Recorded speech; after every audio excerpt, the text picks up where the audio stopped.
Bonjour à tous. Pour cette quatrième audio, je vais parler d'un pays très connu, la Chine. Ce pays est vraiment immense au niveau superficie. Et c'est un pays qui partage sa frontière avec beaucoup de pays, dont l'Afghanistan. Une frontière très courte, mais une frontière quand même. La Chine, c'est 56 ethnies.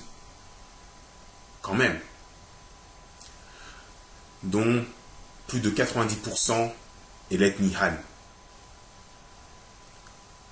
En plus, si vous voulez voir des Russes, des Coréens ou des Vietnamiens avec leur culture d'antan, il faut aller en Chine. Et oui, c'est là-bas qu'il faut aller pour les découvrir. La Chine est aussi le pays de naissance de Sun Tzu, ou plutôt je devrais dire Sun Tzu, qui a écrit L'Art de la guerre, livre qui inspire l'humanité depuis plus de 20 siècles, ce qui est quelque chose quand même.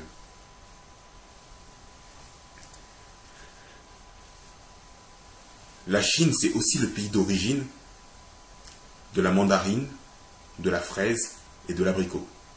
Donc, pour quiconque aime ces fruits-là, qu'ils disent merci aux paysans chinois de les avoir cultivés pendant tous ces siècles pour en jouir dès maintenant. Il ne faut pas oublier l'influence que les autres continents ont apportée à notre vie. Et la Chine, c'est aussi une diversité culinaire époustouflante. Déjà, par rapport aux régions, mais aussi entre les ethnies. Donc si vous mélangez cela, vu que un Han du Gansu ne va pas manger la même chose qu'un Han du Hubei, ça vous donne une idée du feu d'artifice culinaire de ce pays. Même s'il y a certaines spécialités qui vont beaucoup déplaire, comme les nids d'hirondelles, je vous donne une idée de ce que c'est. Les méduses, les concombres de mer. Il y a toujours des Chinois qui mangent du chien, même si ça a beaucoup diminué du fait de l'influence occidentale. Et voilà quoi, c'est un pays vraiment diversifié, c'est un pays d'une richesse extraordinaire. La France aussi, certains l'oublient. Et moi j'ai bien l'intention de le rappeler à beaucoup de personnes que la France est un pays d'une richesse fabuleuse. Ces points positifs énoncés, je vais parler des points négatifs. La Chine, c'est le néolibéralisme débridé. La recherche du développement sans limite. Un pays qui met à bas des montagnes pour continuer son expansion urbaine. Un pays qui a une industrie tellement développée qu'une grande partie de ses terres sont polluées. Un pays qui a la nourriture frelatée. Hein? Je suis en aucun cas xénophobe, mais quand les choses existent, elles doivent être dites. Point.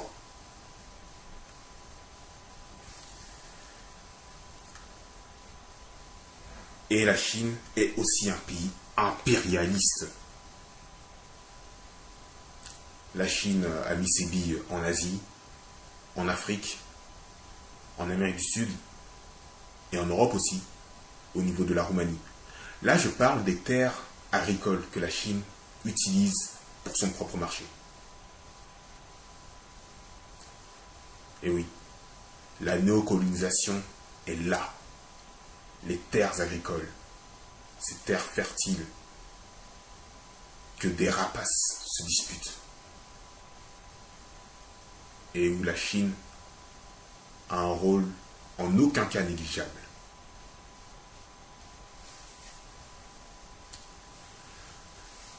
En ce qui concerne la politique de l'enfant unique, il faut le dire, elle ne peut que changer en profondeur la société chinoise. Parce que vu qu'elle s'est étalée sur plusieurs générations, cela signifie que vous pouvez trouver un enfant chinois qui n'a pas d'oncle, pas de tante, pas de cousin non plus. Et ça change beaucoup une structure familiale, ça.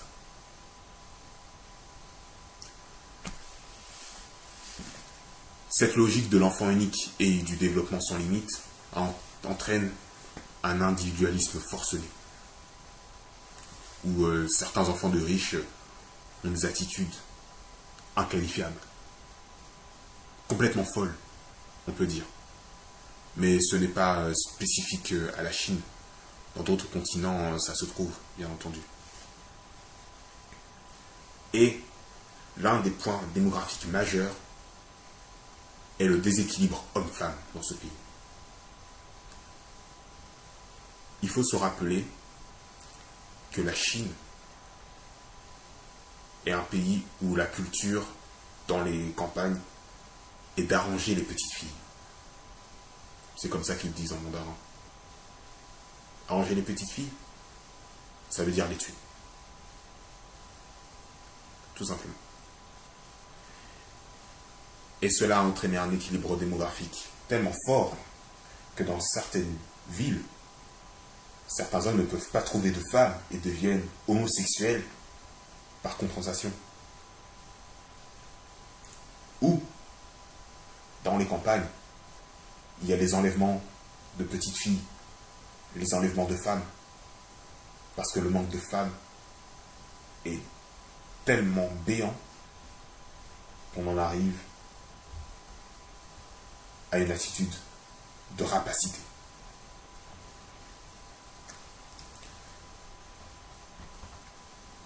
Passé ces considérations démographiques, je vais parler de quelque chose d'un peu de plus spirituel. Qui d'entre vous connaît le dauphin du Yangtze-Kiang? Très peu de gens. Le dauphin du Yangtze-Kiang était un dauphin d'eau douce, car oui, les dauphins d'eau douce existent. Il y en a en Amazonie et en Inde, dans le Gange aussi. En Chine, ce dauphin a totalement disparu. Le développement quasiment sans limite de la Chine a entraîné l'extinction de ce dauphin.